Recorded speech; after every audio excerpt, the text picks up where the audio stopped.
E aí pessoal, tudo bem com vocês? Hoje mais um vídeo aqui no canal, domingo, e vamos falar de ações baratas para a gente monitorar daqui para frente. Ações que pagam bons dividendos, atendendo aí a pedidos de inscritos para que eu trouxesse ações que estão aí num bom preço, né, para a gente poder monitorar daqui para frente. Lembrando que se você não é inscrito no canal, já se inscreve e ative as notificações para você não perder os próximos vídeos. Então vamos lá, né? Começando aqui sempre com as elétricas. Nos últimos dias nós tivemos boas correções aí de preço e hoje, na minha opinião, né, respondendo aí a quem perguntou, uma das mais baratas entre as elétricas, eu vejo a Transmissão Paulista negociando aí abaixo dos R$22. Aqui nós temos algumas questões positivas e outras nem tanto, né, a depender aí do ponto de vista. Dentre elas são aquela questão, né, dos investimentos, que eu já até comentei em vídeos passados. A empresa está num ciclo aí de fortes investimentos, isso naturalmente pode pressionar o dividendo no curto prazo, mas de outro lado, né, projetos que entraram em operação recentemente já vêm favorecendo a lucratividade da empresa, tanto aí no trimestre quanto no semestre. Os números são de crescimento, como a gente pode ver aí. E esse crescimento muito beneficiado aí pelas novas energizações, né? Os novos projetos que entraram em operação, além aí do ganho de eficiência que a empresa reportou, junto aí com a recomposição da RBSE e resultado financeiro que contribuíram para os bons números aí reportados nesse primeiro semestre. Então, esse conjunto de fatores pode seguir melhorando os resultados daqui para frente, apesar, né, dos desembolsos que virão para investimentos e que pode segurar um pouco aí os dividendos ainda, mas vejo muito tranquilo, vejo aí até como desconto as ações da Transmissão Paulista. Recentemente voltou-se aí a especular-se, né, sobre uma possível venda de ações por parte da Eletrobras. Não vou entrar muito aqui em detalhes nessa parte, até porque não tem nada confirmado, mas se acontecer isso não tem nada a ver com os lucros da empresa, com as operações da empresa, tá? Eu continuo vendo aí como oportunidade, olhando aí para o negócio da empresa, tá? Esse é o foco do investidor, principalmente pensando em dividendos no longo prazo. Passando agora aqui para os bancos, né, que também são ótimas empresas para a gente sempre estar colocando no radar. O pessoal me pergunta muito aí, né, qual é a minha preferência no setor bancário. Como eu já comentei aqui antes em várias vezes, né, eu gosto bastante aí de alguns nomes aí do setor, né? Gosto bastante de BTG, Itaúsa, Banco do Brasil também, e além, né, de sempre estar olhando aí para o Banrisul e também para o Banco ABC. Hora e outra, né, vocês me pedem também para comentar sobre o Bradesco, às vezes o Santander também, mas a minha preferência mesmo são os primeiros aí que eu mencionei. É um segmento, né, que eu particularmente gosto, já trabalhei no setor por um bom tempo, e hoje, né, se for para escolher aqui uma ação barata dentro do segmento, um nome interessante que eu vejo é Itaúsa. Aqui falando de preço, né, está num bom preço, olhando para a cotação, a empresa é muito lucrativa, está com um dividend yield razoável nesse preço aí, né, na casa dos R$9, está muito bom, né, para quem está abaixo desse preço, não tem o que reclamar, e é uma ação que pode melhorar o yield, quem sabe aí, né, voltar para os patamares de 40% ali do payout, pelo menos de 2020 para cá a gente já vê que deu uma melhorada. Então, para mim, Itaúsa aí, né, com um yield interessante e recorrente, tá?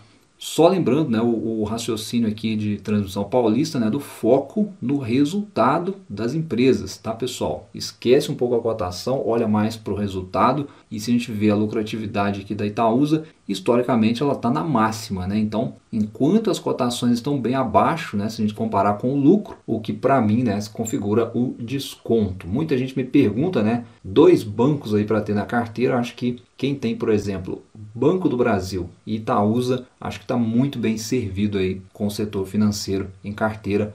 Lembrando que é só opinião, tá? Isso aqui não é nenhuma recomendação de investimento. Mas seguindo aqui, né, ainda falando em lucro, mais uma empresa que vocês têm me mandado muitas perguntas, né, pedindo para comentar, é a Sanepar. Vem subindo nas cotações aí nos últimos meses, né, cerca de 30% valorizada aí dentro do ano. E olhando aqui o histórico de lucros da empresa, né, vejo que está na máxima. E aqui, muito por conta do reajuste tarifário que veio e junto a isso a melhora operacional da empresa, que vem refletindo aí em melhores margens e impulsionando o resultado. E daqui para frente, né, espera-se uma manutenção desses bons números. E para quem pediu aí, né, um comparativo com as empresas do setor, nós não temos muitas opções de empresas de saneamento na nossa bolsa. A gente só tem Sanepar, Copasa e Sabesp. mas aqui num breve comparativo, olhando para o passado, né, até a data de hoje, a Sanepar muito melhor aí no valuation. Para quem olha lucro versus cotação, muito válido também, né? A gente vê que ainda pode ser um desconto, mesmo com as ações subindo, mas quem pediu, né? Preço teto, principalmente. Então vamos ver, ó, se a gente pegar os últimos 5 anos, né, desde 2019, foram aí cerca de R$ 5,90 pagos em dividendos, uma média anual aí de R$ 1,18 por ano. Aí para quem usa, né, a taxa mínima aí de 6%, nós teríamos um preço teto um pouco abaixo ali dos R$ 20.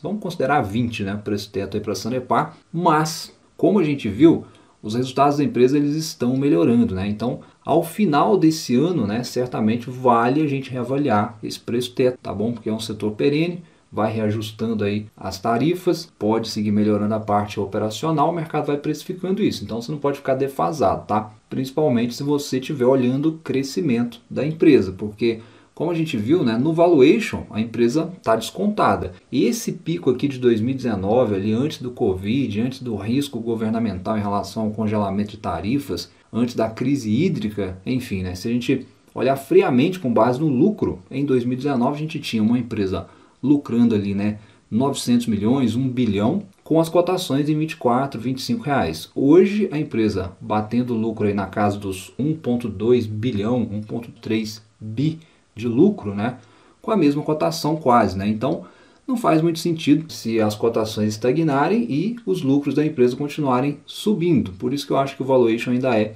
descontado, tendo em vista esses lucros. Mas ainda em relação a dividendos, tá? Agora falando em termos de payout, ele ainda não é tão agressivo. Olhando aí remuneração para o acionista, a empresa adota em estatuto, né, um mínimo de 25%, podendo pagar até mais 25%, ou seja, seria ali no máximo 50% de payout da empresa.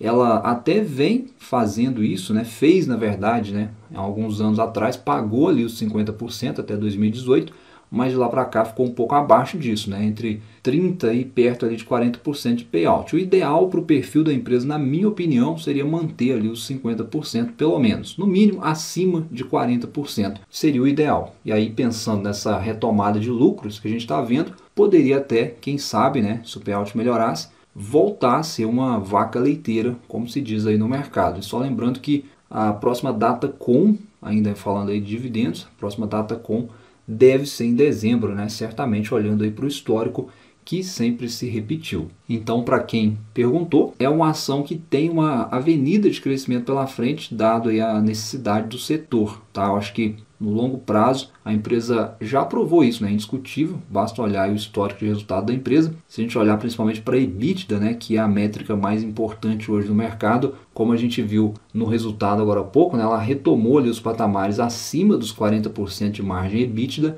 E se a gente olhar estimativas aqui no consenso de mercado, na ferramenta do Status Invest, o mercado projeta expansão desse EBITDA e também da margem. E por que dessa estimativa? Acho que muito por conta, né, dos reajustes tarifários que eu comentei, que trazem um incremento de receita, e com isso basta a empresa fechar as torneiras literalmente, né, diminuir ali as perdas, reduzir custo. Enfim, ela conseguiu fazer isso muito bem nesse último semestre. E tem também aquela questão dos investimentos, onde a empresa já tem um cronograma até 2027 para investimentos na ordem, né, acima dos 10 bilhões. Aqui eu sempre vejo como um ponto de atenção, né, não só para a Sanepar, mas para qualquer empresa, porque é dinheiro que vai sair para investimento. Então, se vai sair, ele tem que retornar com um lucro satisfatório, né, para compensar para o acionista. Mas até hoje, né, até aqui no momento que eu gravo esse vídeo, a Sanepar fez um excelente trabalho. Então, para mim, continua sendo a melhor empresa do setor na Bolsa de Valores, sem sombra de dúvidas, minha opinião, respondendo aí a quem perguntou.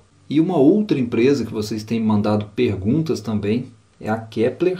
É uma empresa que também fez aí, né, teve uma correção, na verdade, importante nos últimos pregões. É uma tese que eu já trouxe, inclusive, há meses atrás, bem antes aí desse hype todo aí da empresa. Recentemente eu fiz um outro vídeo com preço teto, falei um pouco do valuation, uma tese bem atualizada aí, inclusive com o negócio da empresa. É esse vídeo aqui, eu vou deixar para quem tiver interessado em assistir, atualizar sobre a empresa, entender o negócio da empresa, acho que vai incrementar nos seus estudos. Algumas coisas que eu comentei até vêm se confirmando. É uma empresa aí para a gente ficar de olho, teve uma correção importante, acho que está perto aí de um ponto interessante também para a gente poder estudar, pensando aí no médio e longo prazo. E além dessas empresas, mais uma aqui que vocês sempre me mandam perguntas, é a Taesa, é a queridinha aí dos dividendos, né? Tá também abaixo dos R$ 34 nesse momento. Muitos de vocês me perguntando, né, se está barato, se está num bom preço aí de entrada. Eu também já fiz vídeo dela anteriormente, né, já fiz preço teto aqui para vocês. Porém, né, respondendo aí a quem perguntou, a empresa que eu estou olhando mais nesse momento, inclusive fazendo aportes, é a Transmissão Paulista, né, que eu comentei no início do vídeo. Mas em relação à Taesa, né, os analistas ainda pessimistas, aí, né, a maioria ficando de fora. Se a gente olhar a projeção aqui de dividendos, aqui para 2023 está um pouco abaixo da média, mas deve subir, eu acho que vai, né, porque a gente deve ter alguma coisa anunciada aí por parte da empresa agora em novembro, né, em relação a pagamento de dividendos, novembro ou dezembro, né, conforme o histórico aí sempre teve. E se por acaso tiver uma surpresa, né, a empresa não anunciar nada, aí vai fechar aí nos 6% para quem está comprando ações da empresa nessa faixa aí dos R$ 34. Mas para quem perguntou em relação a preço, né, não é um preço ruim, na minha opinião, na faixa aí dos 34. Se a gente pensar que a inflação ela tende a dar uma estabilizada em 2024, por exemplo, né, a receita da empresa é atrelada a índices inflacionários e em contrapartida a gente tem os juros caindo, que se continuar nesse ritmo de queda, isso naturalmente vai diminuir as despesas financeiras aí da empresa, né, que vem afetando não só a Taesa, né, mas hoje, como ela está no maior nível aí de alavancagem, certamente ela agradece aí se os juros continuarem caindo. Mas eu vou trazer novamente mais um vídeo atualizado aí sobre a Taesa. Vocês sempre me pedem para atualizar em relação às elétricas, aí eu trago também junto aí com a Transmissão Paulista, olhando as concessões, olhando investimentos, né, que é algo que aparentemente o mercado tem colocado bastante na conta, principalmente, né, se falando aí de Taesa. Mas aí, pessoal, no geral, então, acho que a Bolsa aí nos últimos pregões, né, ela ofereceu oportunidades para reforçar os aportes, né, a gente teve aí correções importantes, muitas ações caíram, né, até mais do que o próprio Bovespa. Acho que o vilão aí dessa queda nem são as questões locais aqui no Brasil, né? Esse peso vendedor, né, tem ficado muito mais na conta aí do cenário externo, né, olhando para Estados Unidos e China principalmente, como sempre, na verdade, né? Se os dados enfraquecem por lá, naturalmente desacelera a nossa bolsa por aqui, não tem jeito, né? É dinheiro estrangeiro que movimenta o nosso mercado, e aí, né, a gente tem que aproveitar para fazer esse exercício aqui de sempre, tá? De verificar as quedas, confrontando com os resultados das empresas, né? Como eu sempre bato aqui nessa tecla, e ver se faz sentido. Na maioria das vezes as questões relacionadas à queda das ações, né, elas são, em sua grande maioria, oportunidades para quem olha o longo prazo. E só aproveitando aqui o gancho, né, que a gente falou do cenário externo, além disso, né, tem a questão da guerra também agora, mais uma, né? E isso aí tem puxado inclusive o petróleo para cima. Petrobras subiu bastante, né? PetroRio também, e a 3R. Aí eu destaco aqui entre as petrolíferas a 3R, né? Acho que independente aí de guerra ou não, eu já havia trazido também essa tese antes aqui, que entre as petrolíferas pode estar oferecendo um desconto, principalmente quando ficou ali na faixa dos R$ 30. É ação para a gente ficar de olho, lembrando que aqui é uma tese de risco, né? Para quem conhece esse risco, e para você, né, que me segue há mais tempo, agora sim, né, eu estarei voltando com mais frequência aqui para o canal, se Deus quiser, né, depois aí de um tempo de bastante estudo, dedicação aí a algumas outras questões pessoais e profissionais. Agora eu vou poder acompanhar mais o mercado, vou poder atualizar a carteira do canal aqui com vocês, né, e poder principalmente acompanhar, né, que é o mais importante. Infelizmente não estava dando para eu fazer, então teremos mais conteúdos agora, daqui para frente. Desde já, eu já te agradeço muito, eu espero que você continue comigo nessa nova caminhada, como eu vou chamar a partir de agora. Um abraço então, bons estudos e até o próximo vídeo.